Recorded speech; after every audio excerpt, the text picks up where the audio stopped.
Alors, plus jamais ça, c'est plus jamais ça, ni ici ni ailleurs. Il ne faut pas oublier, parce que c'est très important dans notre façon de fonctionner et dans notre démarche depuis 2001, puisque plus jamais ça s'est créé en 2001, juste après, enfin quelques jours après la catastrophe. On ne voulait pas que ce qui s'était produit à Toulouse, avec les conséquences pour notre quartier aussi importantes, se reproduise ni ici ni ailleurs.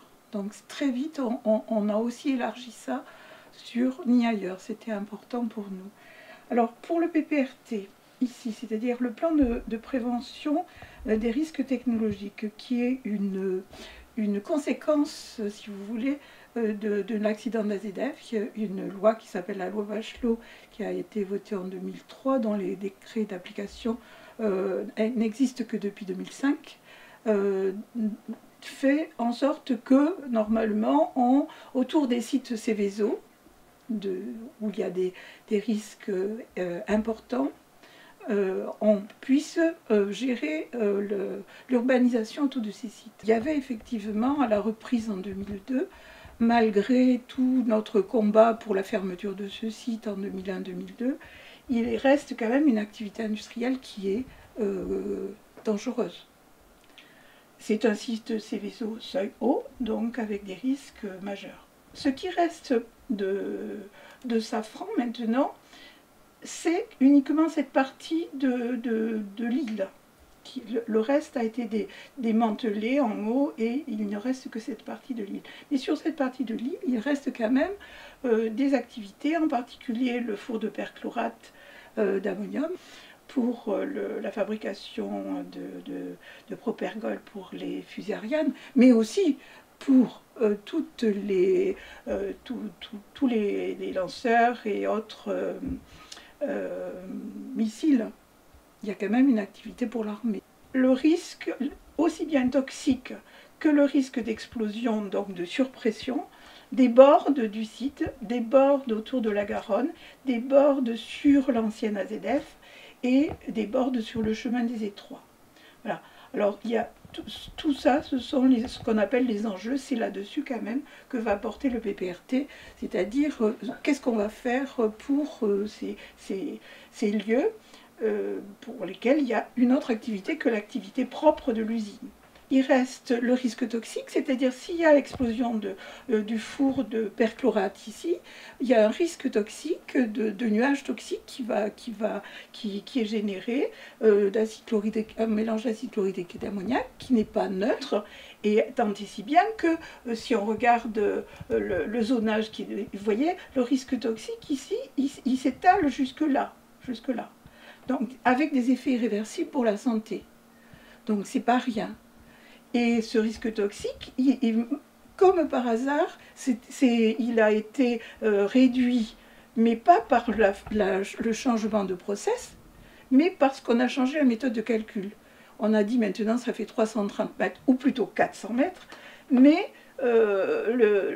au départ c'était 470 mètres.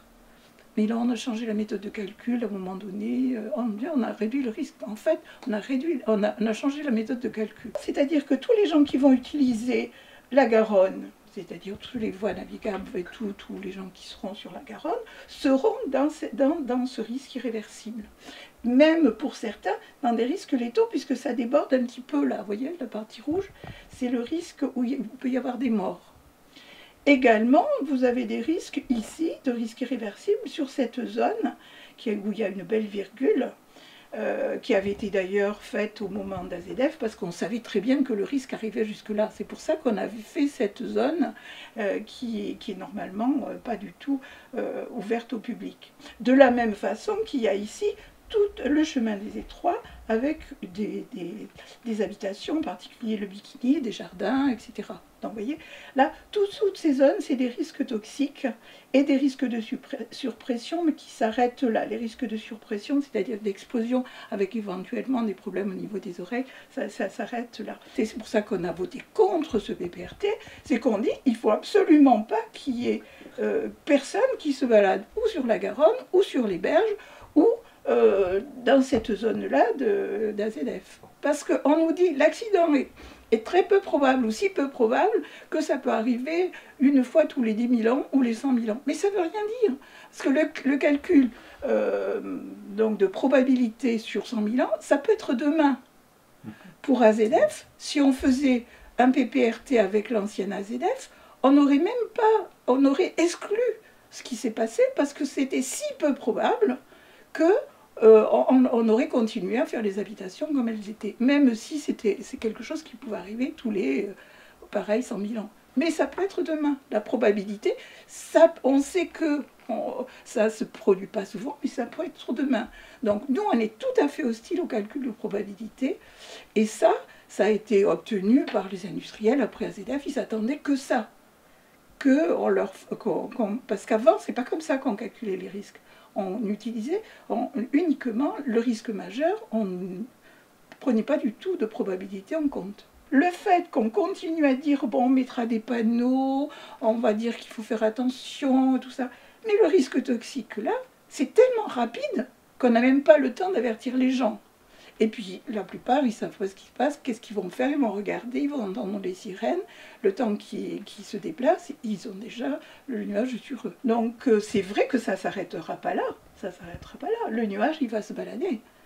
Tant et si bien que si vous regardez les réponses faites par l'État à certaines demandes, et on dit à l'oncopole, aux portes d'entrée de l'oncopole, il faudra quand même que si la sirène sonne, les gens y partent et qu'ils se mettent à courir, quoi. Alors qu'on est loin, l'oncopole, c'est par là, c'est quand même un peu plus loin. Mais ça, c'est inévitable, on aura un nuage. Après, bien sûr, il y a tout ce qui est pollution chronique due à l'activité elle-même. Et ça, c'est permanent. Et là, l'industriel a des arrêtés préfectoraux qui disent vous ne pouvez pas rejeter tant de produits dans la Garonne, mais ils ont quand même un seuil. Ça veut dire qu'ils continuent quand même à polluer, de la même façon qu'ils continuent à cracher dans les fumées, mais ils ont des seuils à ne pas dépasser. Donc ça, c'est l'activité normale, je dirais, d'un site industriel. Il y a une pollution extrêmement importante due à la fabrication de ce perchlorate qui percole à travers les sols dans la Garonne et qui n'est pas négligeable. À un moment donné, d'ailleurs il n'y a pas si longtemps, c'était même le procédé qui fuyait. On a alerté tout le monde vu les résultats et depuis, l'industriel a quand même fait des travaux. Mais ils ont tellement fui, je dirais, pendant tellement d'années que tous les sols sont imprégnés. Et donc ça va directement dans la nappe phréatique qui se déverse dans la Garonne des deux côtés. Nous, on a fait nos préconisations. On a dit combien on était hostile à ce PPRT.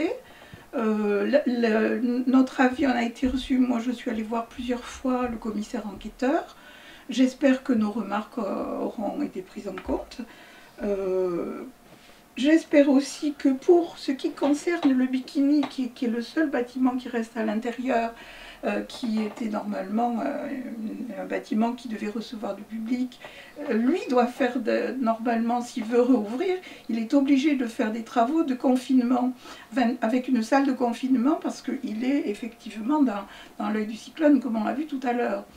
Et là, on pense quand même que c'est à l'industriel de payer les travaux, parce que c'est pas possible que, si vous voulez, ou alors il faut absolument qu'on réduise le risque. C'est ce qu'on nous on demande, il faut qu'on réduise le risque à l'enceinte de l'usine, qu'il n'y ait absolument pas de maison touchée ou de route touchée ou de jardin. Il faut vraiment diminuer le risque à la source. Et dans les réponses que l'État a données à tous nos questionnements et nos remarques, il dit bien qu'il y aura des arrêtés préfectoraux pour que l'industriel réduise le risque à la source. Mais nous, ça fait quand même maintenant 12 ans qu'on le demande. On a réduit beaucoup les activités parce qu'il faut savoir que dans ce PPRT, il n'y a pas encore, il n'y avait pas l'étude de danger qui concernait un atelier de chromite de cuivre. Et chaque fois, on pose des questions, on demande, on a évité que ça déborde plus. Je ne sais pas qu'est-ce qu'ils vont pouvoir faire, mais il va falloir quand même qu'ils réduisent le risque à la source. Maintenant, les actions légales, c'est-à-dire notre vote, notre travail en commission, notre vote au niveau de ces commissions de travail, nos remarques lors des des réunions publiques, les avis qu'on a donnés au commissaire enquêteur, la partie légale est finie. Après, c'est un rapport de force. Si l'État voit, enfin la préfecture voit qu'il y a vraiment un quartier entier qui est contre ça, il va essayer de répondre un peu mieux à nos demandes. Alors les élus, jusqu'à maintenant, ils ne nous ont pas beaucoup aidés, à part le Conseil général qui a émis un avis défavorable, que ce soit l'agglomération ou du Grand Toulouse ou que ce soit la mairie de Toulouse, ils ont émis un avis favorable au PPRT. Donc de ce côté-là, on ne peut pas attendre grand-chose. Et puis surtout, on ne voudrait pas que la mairie ou le Grand Toulouse fassent des aménagements qui rentrent dans ce site, bien entendu.